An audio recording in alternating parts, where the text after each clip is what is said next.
Welcome to the latest edition of Love Ultras. I'm John Kynaston and this is episode 19.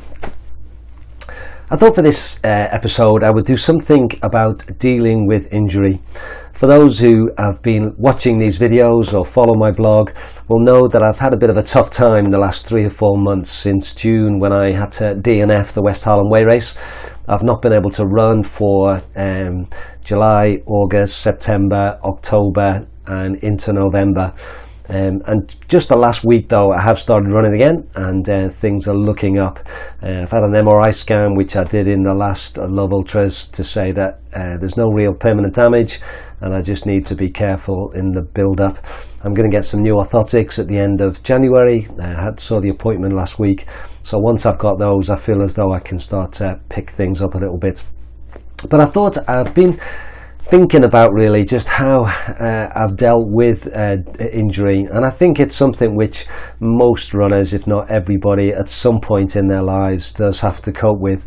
I know 1 or 2 people who never get injured and that's great, and I really hope that they can continue to do that, but I think most of us at some point get an injury. When I look back on my running life, I've been running since I was a teenager really. I've had very few serious injuries, which I'm very thankful for. Over the last 10 years since I've been involved in ultras, I've only missed up until this year maybe 1 month through injury, and certainly most of the time that time I've hardly missed a session. I think over the last 4 years until this year, again, I can't think of too many times when I've not gone out and run in the 1 to 2. I've had 1 or 2 things like tendonitis after the Lakeland 100 the second time when my shin was really sore and I rested it for 3 weeks. But that was just overuse on the day of running that sort of distance. But generally I've been very fortunate and I recognise that. And I know for others you've had long-term injuries that have still not been sorted out, and my heart goes out to you because I know what it's been like over this last 3 or 4 months not being able to run. For some, I know it's gone on for a few years, and that's tough, and I know it's not easy to deal with at all. But I thought one bit before I get into next year really and start to think about my next challenge, I thought I'd just reflect a little bit on what I've learned personally about dealing with injury. Now this is again just my thoughts and what I've learned over this time. Take from this what you want, but hopefully there might be something that might help others as well. So I've got 5 tips or 5 lessons that I feel I've learned this year in dealing with the injury that I've had. And the first one I've put down is don't ignore pain. If I'm honest, I look back and it was about February time that I started getting a pain in my ankle, and I just ignored it. Typical for many runners, I think we just think, well, part of the process, if you're running 30, 40, 50 miles plus a week, then you are going to be in some pain, and it's trying to work out what is a real pain that needs dealing with and what is a pain that's just a niggle. But I think this one I ignored.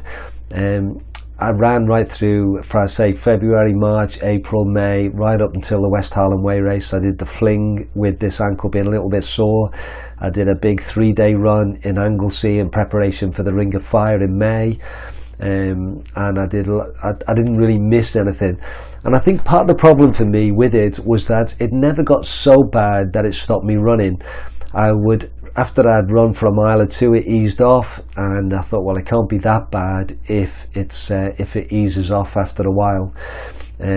But as the weeks and as the month went by, it wasn't getting better, and I did just ignore it. I had so many plans for this year to do the fling, then to do the West Highland Way, then to do the Devil of the Highlands, and then the big 3-day event in Anglesey, and then the Glen Ogle.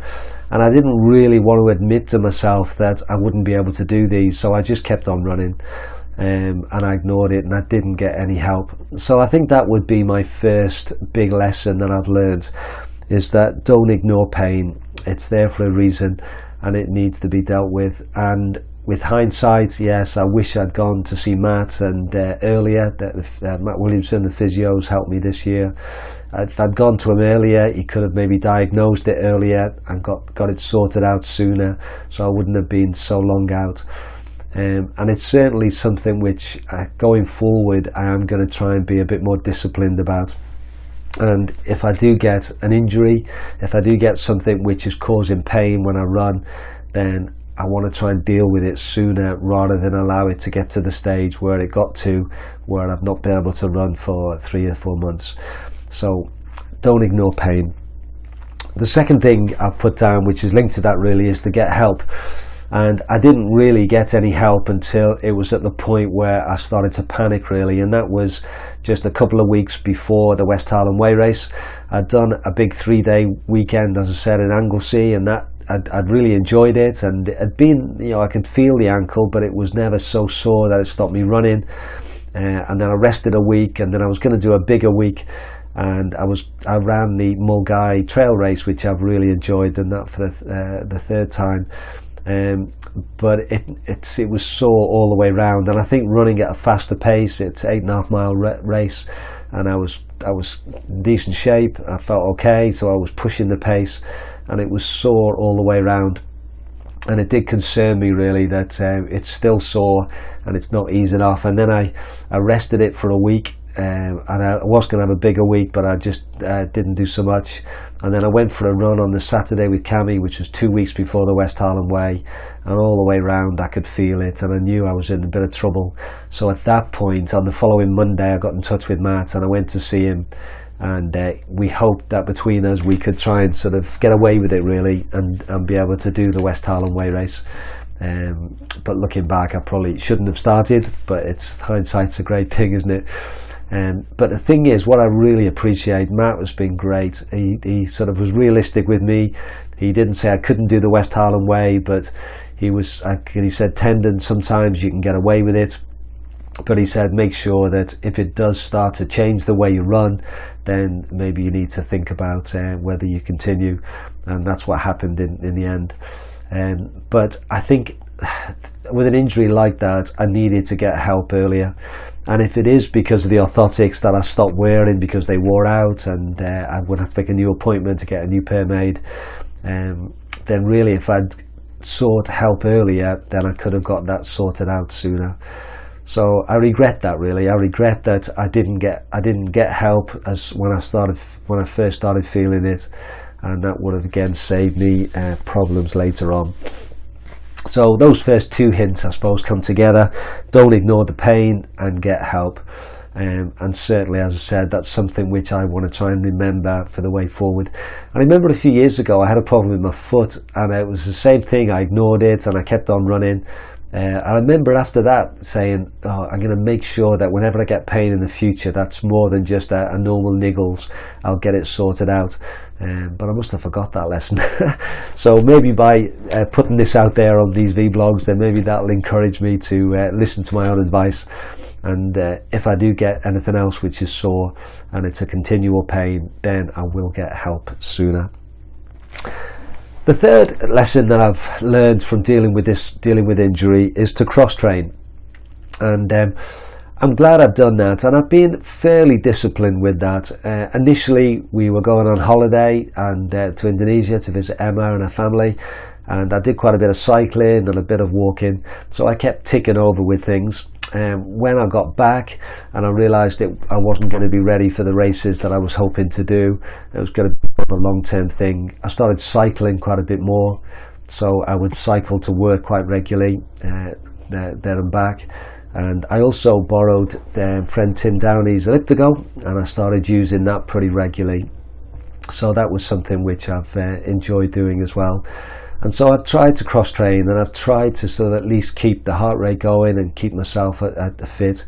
I did find that I was putting on a bit of weight because I wasn't running so much. So over the last 6 weeks, I've been quite disciplined again, and I've been able to get that weight off, because I figured that when I do start running again, if I put on too much weight, then it's going to be a lot harder to sort of run. Whereas if I can get near 12 stone, then it means that I'm going to be more likely to be able to enjoy my running, and that's certainly the way it's worked out.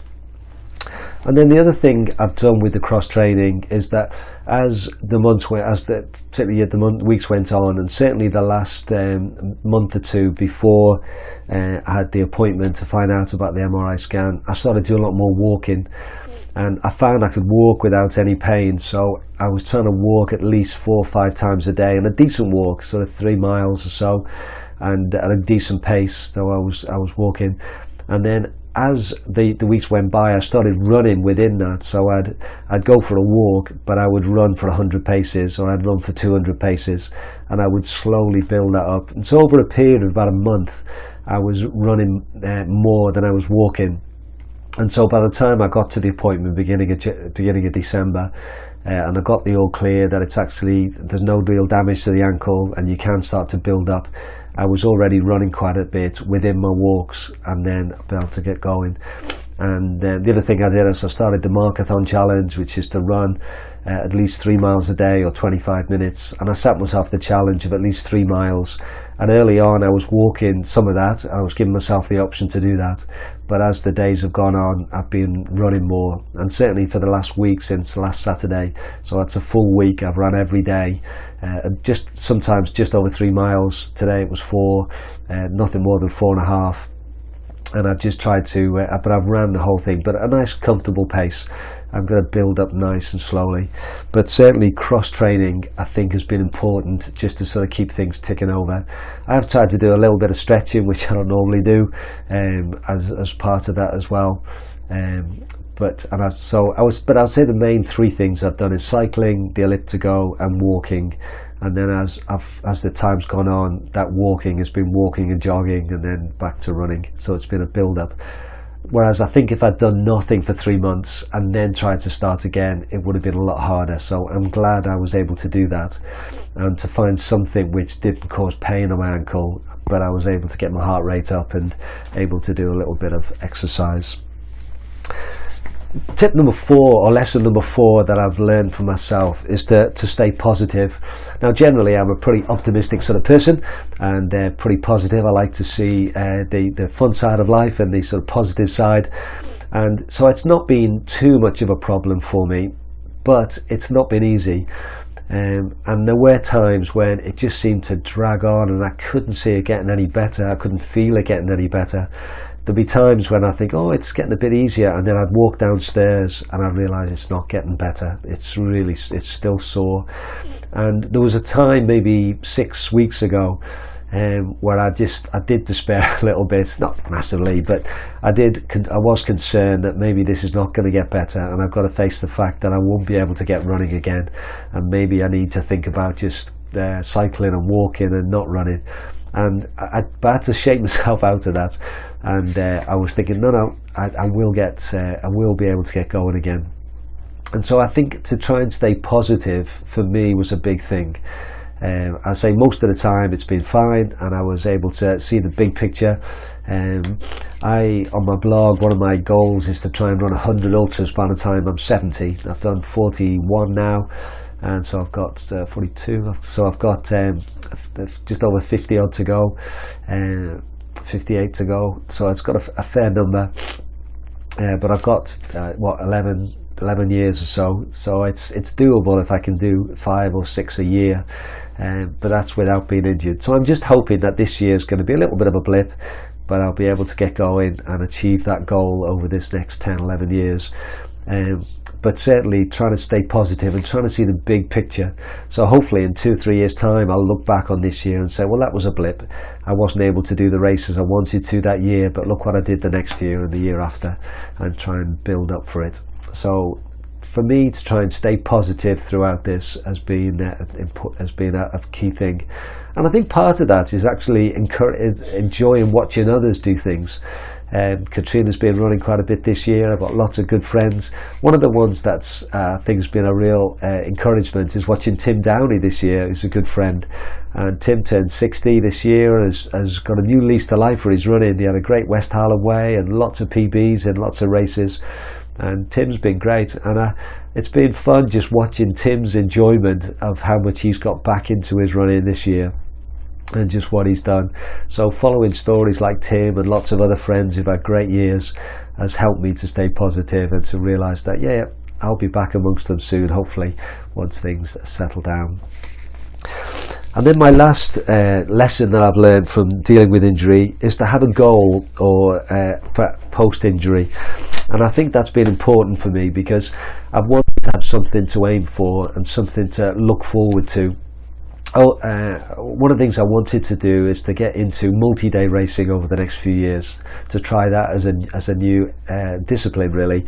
And I was hoping to do the Ring of Fire this year, which was a 3-day race, and then next year I've entered the Northern Traverse, and then the year after, when I'm 60, I'd love to do the Dragon's Back. They're my sort of goal. And then after that, we'll see. There's lots of other races that appeal to me on the sort of multi-day races. But having that Northern Traverse, the fact that I've paid for it and it's in the diary in May, has been a factor as well, and that's helped me with dealing with injury. And I've been preparing for that, and I've been sort of doing some of the thoughts on that and be able to prepare. So that's helped me as well, just to keep a focus while I've not been able to run. Say, okay, well, if I can do some walking, if I can do my cycling, go on the elliptical, at least I'm keeping things ticking over, and that will help me to prepare. And also just mentally, just looking over the race, the route, and starting to prepare and think about how I'm going to do that. So that's been something which has helped me as well, to try and have a goal of saying, right, there is going to be something I want to do once this injury has been sorted out, and I've got that clear. So there's my 5 tips, 5 lessons that I've learned from dealing with injury this year. Don't ignore the pain, get help, cross-train, stay positive, and have a goal post-injury. And just on that, for these Love Ultras, I've decided to do a weekly one from January, and it's going to be a build-up to the Northern Traverse. So it's 18 weeks from the 1st of January until the race in mid-May. So each week I'm going to do just a little update on my training, and then I'm going to look at each one, a different aspect of the race, whether the route or the kit or pacing or whatever it is. And I thought that would be, for me, it would be a nice record of building up to the Northern Traverse. So the next podcast, or the next vlog I'll do, which will be the first week of January, which will be the first one, and I'll tell you a little bit more about this race, the Northern Traverse, and what it's like. So that will be, the next one I'll do just beginning of January. So I'd like to wish you all a Merry Christmas. Hope you have a great time, whatever you're doing. And we've got all the family home this Christmas. Emma and Noah from Indonesia arrive on Sunday. So we're looking forward to seeing them, and the rest of the family are coming together. So we're going to have a fun Christmas here in Team Kynaston. So thank you very much.